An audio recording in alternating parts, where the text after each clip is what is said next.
Hello, welcome to the virtual talk hosted by the International Society of Philosophical Practice. I'm delighted to welcome Professor Guro Hansen Helskog from Norway today and would like to introduce her briefly. Guro Hansen Helskog is a Norwegian scholar of education and professor at the University of Southeastern Norway within the Department of Educational Sciences and Humanities. Her work is situated at the intersection of educational theory, philosophical practice, and related and dialogical pedagogy. A central focus of her research is the concept of Bildung, understood as human formation and the development of wisdom. She is particularly known for developing and researching the dialogos approach, a dialogical method of philosophical inquiry in educational contexts. Helskog has also contributed to international research on philosophical dialogue in education, intercultural and interreligious learning, and democratic and peace-oriented pedagogy. Of course, there are many publications. She recently published a monograph on her current area of research with the title Philosophising the Dialogos Way towards Wisdom in Education, Between Critical Thinking and Spiritual Contemplation. And the title of our lecture today is Philosophising the Dialogos Way towards Wisdom. Then I'd like to hand things over to Guro. Thanks for coming in. I'm looking forward to your presentation. Thank you so much. So I would actually really have liked to hear a little bit about your backgrounds and why you're here, but I understand that maybe that comes later. So I'll just talk. I think I will simply kind of take you through the journey, my own journey through this field, through philosophical practice, and how this became my both vision and mission and passion and everything. My life basically. And I'm so lucky to work in a university. And I just thought about it before entering our talk here that I'm so lucky to be able to actually work full time plus with something that I really believe in and that I'm really passionate about. That's really a gift. And not something you can take for granted. But that actually I do have this chance, which is, I'm very grateful for that actually. So for me, philosophical practice is also a form of research. And this is something that I've been working more and more on lately, very much together with my colleague Michael Noah Weiss. He's from Austria. He's also a philosophical practitioner who became a colleague of mine at the university from 2019 on. So after that, we have done quite some work together, which has been very inspiring for me as well. But for me, this began not in philosophical practice, but in the philosophy of education back in the 1990s. I was part of a project called Danningsprosjektet, or the Bildung project, under the guidance of Professor Lars Løvli, who has read and written a lot on Hegel in an educational perspective, and Kant and Habermas and Gadamer and different scholars, of course. And in that project, my part was about researching current educational policies in the 90s. And what I found was that the aim orientation and also the administrative instrumental take on education really became stronger in that period, where education kind of became like an administrative task, where and also this heightened even more in the beginning of the 2000s. And all this goal orientation, test orientation, the national test, the PISA tests, everything. It was really how I saw it, kind of closing the room in education, and in making dialogue impossible, making humans suffer, both teachers and students. And what I saw is this is not really, this is a dehumanizing way of working in education. So I published different things, amongst other an article on the humanistic Bildung and the educational reforms of the 1990s, is what it says. So and then I started from 2003 on or something. I really started, I worked as teacher in schools for 8 years, and I tried out different approaches with them, tried out philosophy. At that time, I didn't know about philosophy of, philosophy for children, for instance, or the Socratic dialogue movement or philosophical practice at all. I just kind of tried out different ways of working myself. And from 2003-4 on, I really started to research this more systematically. And I came across first the philosophy of children approach, then Socratic dialogue. I went to the conference in Berlin in 2005, and then started to work quite closely, actually, after some time with Dieter Krohn and Skronke, and really tried to understand Socratic dialogue. I didn't take their education, but really tried to understand what Socratic dialogue was about, both in practice and in theory.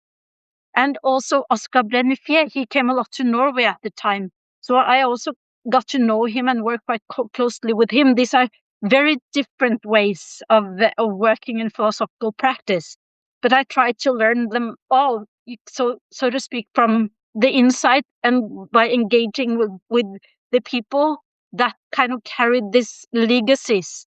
For instance, the legacy also of philosophy with children forward.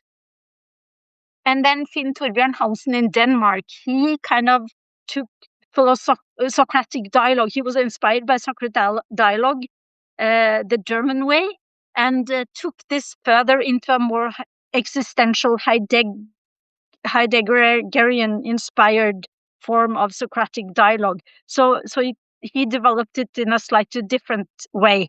And then also Randa Hav, whom I worked with for half a year, on contemplative dialogue.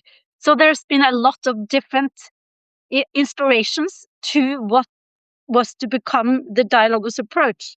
And these are 6 books that were published in the period 2006 till 2009, which were books for teachers and students in schools from 8th grade till 12th grade. So just to give you a sense of how I was thinking, wisdom was kind of a leading concept for me. How can we work towards wisdom in education? And this was kind of seen as opposed to a form of education which is very goal-oriented, where we start, in the open, where we are, as we do often in philosophical practice. So simply, philosophy in practice, these are the chapters: argumentation and reasoning, criteria and perspective, interpretation and understanding, experience, existence, feelings, the human being in context, ethics and moral action, and finally, wisdom. And then I created all kinds of exercises and small texts, and gathered small texts, and for students and teachers to work on philosophical practice in schools, and then inspired from all these different traditions. So then in 2008, I got a scholarship from the Norwegian Department of Culture and Church and Cultural Affairs, called the Gandhi Scholarship. And I, through a selective process, I gathered a group of 10 students aged 18 till 21 to try out the Dialogos books, the last books, the 209 books. And these are the questions we worked on. Is euthanasia right? They chose this question after reading a text. And what has made me, this was also a question they chose after having read the text, or they chose an exercise. Human rights, like worthiness and gender equality, wisdom perspectives in Buddhism, Islam, and Christianity. These I chose because I wanted to, it was a very multicultural group, multi-religious group.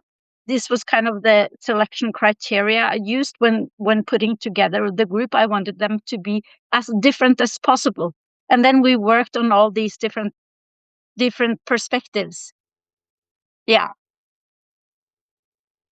So they were Muslims, Sunni and Shia, Christians, Catholic, Pentecostal, Church of Norway, atheist, agnostic, and also Buddhist in in 2 of the dialogues. And we had 1.5 hours a week for 10 sessions, and I collected written reflections both before the project started, after each session, and 5 months. I interviewed them 5 months after the project was over. So in this way, it was an action research project. I did research while trying out in practice, because I had not really done this systematically before. So this was a way for me also to gain experience. So then one of the students, this is what this student wrote afterwards. No, actually, he did not write it. This is from the interview 5 months after the project. This guy, he came into the room.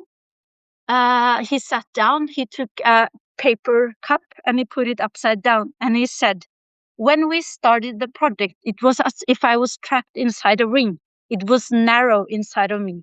When I encountered a problem, whether it was at school or in life in general, I stopped. I did not go further. I gave up. Then during the project, it was as if something exploded inside of me, like an atomic bomb." And he made this bomb over his head. It was as if I was looking into an endless horizon. Now, when I encounter a problem, whether in general life or in school, I do not stop anymore. I know there's a way and I continue. And this was quite, for me, amazing. I didn't expect something like this to come out of philosophical practice sessions, 10 philosophical practice sessions. And another one said, she wrote this. "I used to be critical against living together with people with a different background and way of living or view of life than myself. This was not something I wanted. I therefore am happy to have been part of the Gandhi project, because this view changed a lot. And I now feel I respect and understand other cultures in a better way. So living with these people is me and them still. I now see as useful. We can learn a lot from other cultures, and they inspire us to think new and differently." It's also quite, because this person was very closed and quite dark, I would say. And a third one, I think differently after the Gandhi project, by respecting each other's thoughts, view of life, and so on, and the fact that it is possible to find something good in the other, and let go of some of one's own, leads towards peace and harmony. Philosophical dialogues are possible if there are disagreement and mess. Then I think one often will see that the problem disappears because one takes a look into oneself. It's quite also surprising to me that this comes from these youth. So we were on national TV with that project. So these are some of the students. 2 months later, the principal of this school asked me to come and to go into a class who was heavily ridden by conflict. This was in 2009-10, so it was right after the Mohammed cartoons and the conflict after that. So some of the students had been very kind of bullied the Muslim students who fought back, and there was a lot of and the students, their grades dropped, they had stomach ache, they didn't sleep at night, they wanted to quit school. So it was really kind of like a war inside that class. So this principal asked me if I could try out philosophical dialogues, philosophical practice in this class to see. And I said, of course, I don't know how that will work. I never tried it before. So for me too, this was new, and I had no, I was going into the open completely. So this project I called the Reconciliation Project, and I wrote quite a bit about both these projects. And these were 15 students, about 16 years of age. It was also this time 1.5 hours a week, 10 sessions over the spring semester. So Easter, winter vacation was in between there. And also here I could follow the development of the relationships within the class by written meta-reflection notes. And when we started the project, we did not, me and the teacher, we did not tell the class that this was about the conflict. We just said that we would have a philosophy project, a philosophical dialogue project. So these were the 3 first questions. What is care? I chose this simply because I was thinking that if you have a conflict on that level, there's not much care between those students. Instead, there's anger, fear, and all these kind of negative emotions. So I thought, well, let's try the exercise of care from this book, Dialogos book. So we did, and after that class, one of the students had her hand up and said that, well, we have a lot of conflicts in this class, and I think it's because we don't care about each other. And then a Muslim student raised her hand. These were the 2 that were most heavily in this, driving this conflict, actually. And she said, well, yes, we have a lot of conflict, and I think it's because of cultural differences. So can we have a dialogue on cultural conflict? And I was like, oh, this is too this is too good to be true. So so I said that, but at the same time I could see the tension in the class. I could feel it in my body. So I was thinking that I cannot, it's too early. So I just said to them, can we just follow my plan? I did not have any plan because I really had to, follow them. And then we can come back to that question. And they agreed. So then next time, what does it imply to follow a rule? It's simply kind of the opposite of care. So here you see also the care ethics of Nell Noddings was the topic of the first dialogue, and now following rules. And then on basic human feelings. And then during that period, I could see that things were happening, also from the meta-reflection notes. This is phase 1, undermining. If you see the analyzed process, phase 1, undermining. I had seen a bridge. This was in the flood season, and on TV there was a bridge with the water. He was hanging in the air. The water had taken away all the soil under, and I was kind of thinking before starting this that what if I am able to undermine these evil forces, so to speak, with the good forces. So this is kind of how I was thinking about what I tried to do with them. And I'd also, of course, I talked to the teacher. We planned this together. So the next 3 dialogues was again the dialogues on wisdom perspective in Buddhism, and and in Islam. And in the fifth dialogue there, it was as I was like, it was so tense in the class, and they were so angry with each other, and I really lost control. So I had to go back into the class after the dialogue and say to them, please don't use this against each other.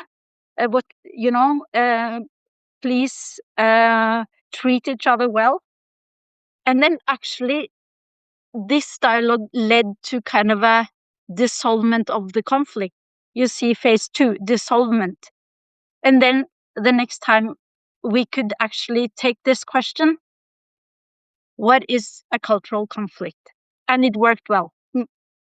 And then finally there, 7, 8, and 9, there's what I called a redemption when analyzing the project. So now it was wisdom perspectives in Christianity, and then a text on emptiness and longing, and also on telepathy, actually, based in Rupert Sheldrake, and talk dogs that know when their owners come home, which fascinated them, of course.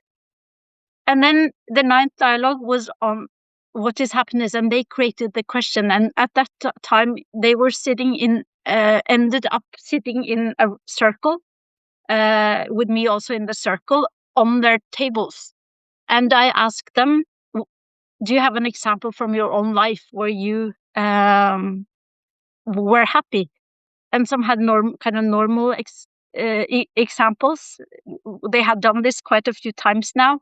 So and then one student said that, well, I'm happy now because the conflict is over and I'm looking forward to go to school every day. Everyone is friends. And I could see the smiles around the tables, and I knew it was true.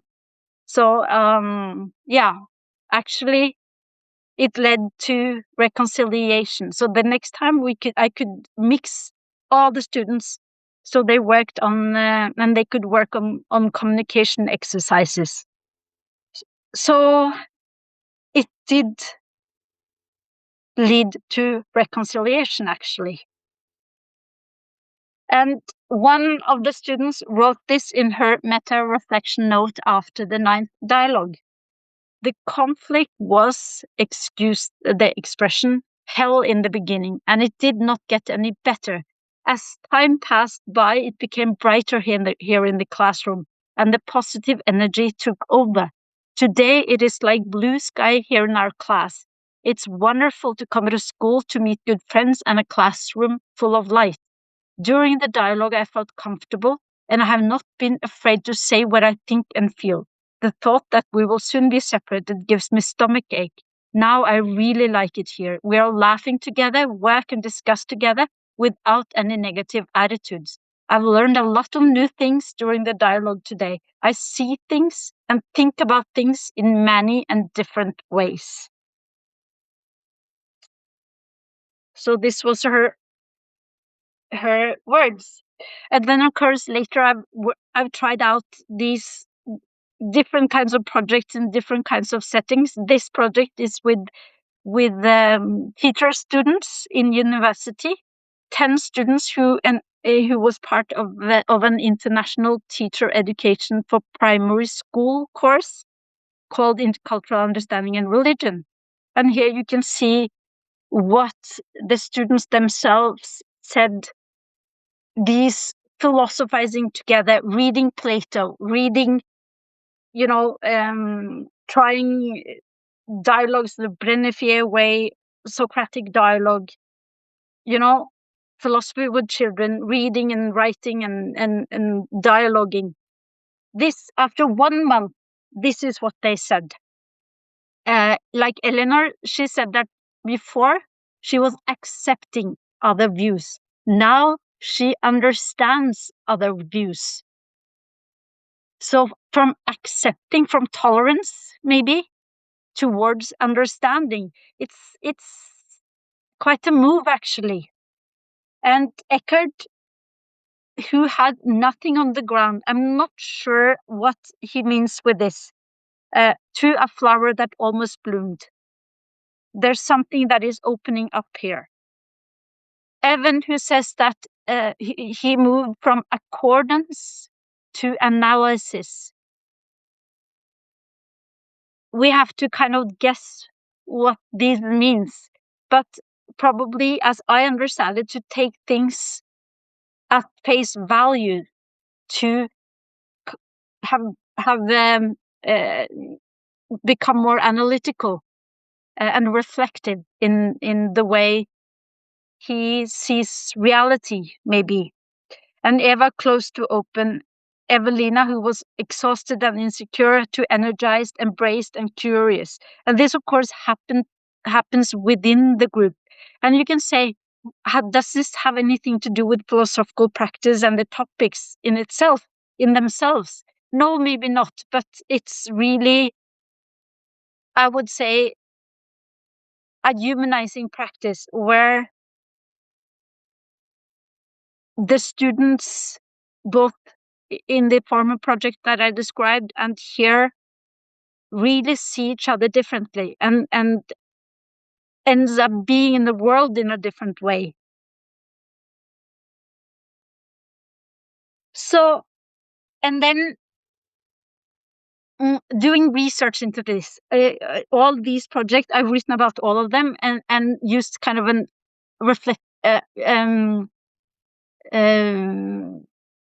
action research approach. But then I started to think that, well, following a process and documenting, maybe it's possible to do research simply in a way that is similar to how we participate in a Socratic dialogue, that we take an example and we go deeply into that example, and then in a Socratic dialogue we don't put theory on it. But why not do this in research and use theoretical perspectives towards the end to analyze what we have been doing, and the example, the phenomenon in that example that we're using. So I kind of have seen a similarity between philosophical dialogue in its oral form and reflective practice research in its written and then essayistic form.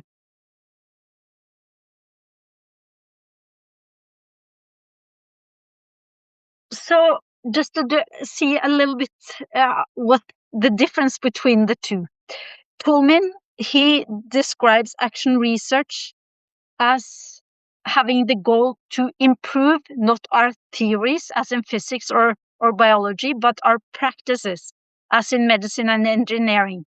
Its interests lie not in abstract conceptual systems, as in mathematics, but in local, timely knowledge of concrete situations, as in cultural anthropology. So this is kind of the aim of action research, to improve our practices all the time and do research into the process of this change.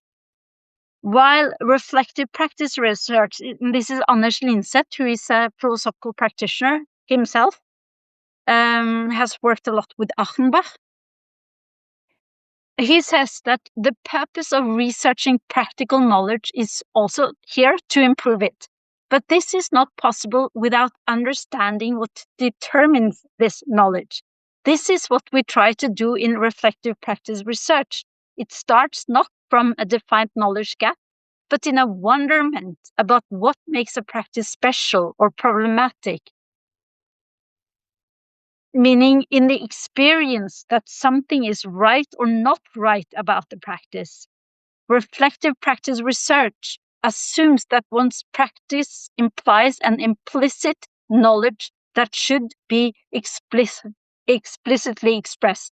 We can then have reasons for improvement either of the knowledge or of the practice. So both is possible. So this is kind of also what we do in a Socratic dialogue or in philosophical practice, isn't it? That that this practice, the examples, implies an implicit knowledge, implicit principles that should be or can be explicitly expressed through the reflective philosophical process. So when writing, we could all even say philosophical practice essays. This is what we do, kind of, or try to do. And of course, it's not perfect and it's work in progress always. But yeah, so this is what I try to do here in this book, which Ute mentioned. So it's both researching with philosophical practice and research as philosophical practice.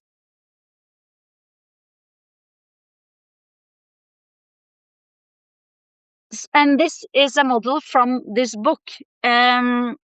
This was developed both from my own practice, but also analyzing the different approaches that I mentioned in the beginning: Socratic dialogue, Lahav's approach, Oscar Brennefier's approach, and how they place themselves here in this model.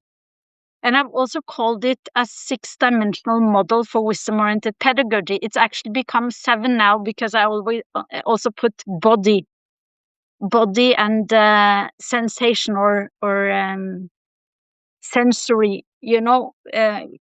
When I said that, I was sensing that the conflict in the class. This is for me a very important skill to have, so to speak.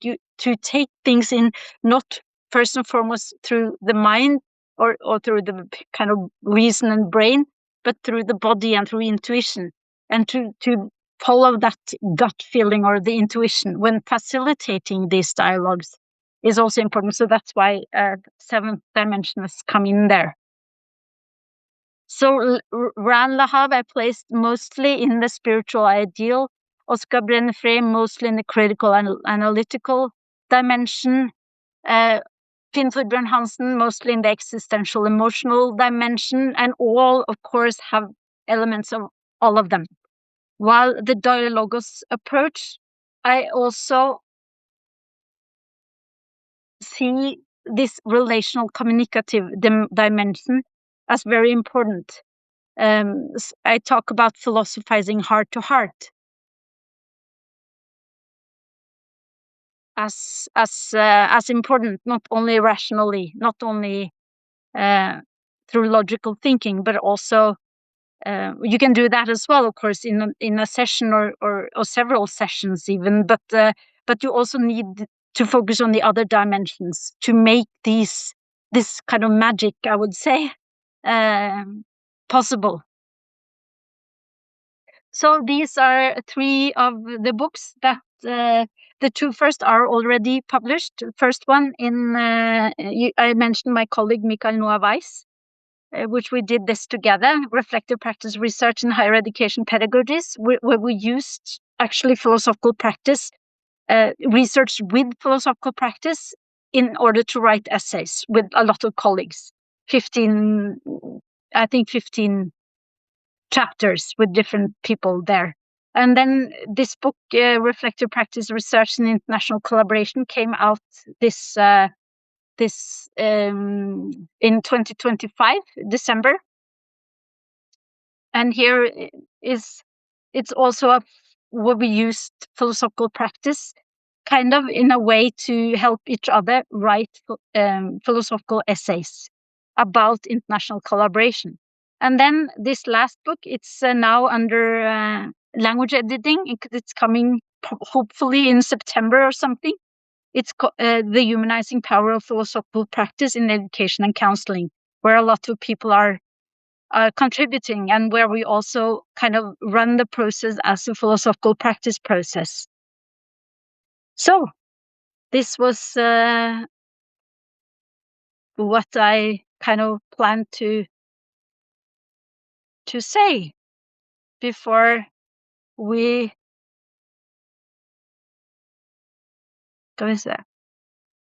stop share.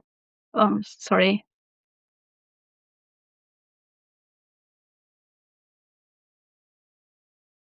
There. Okay, thank you very much, Guro, for your very interesting lecture. I'm really amazed about your project and the research you have done.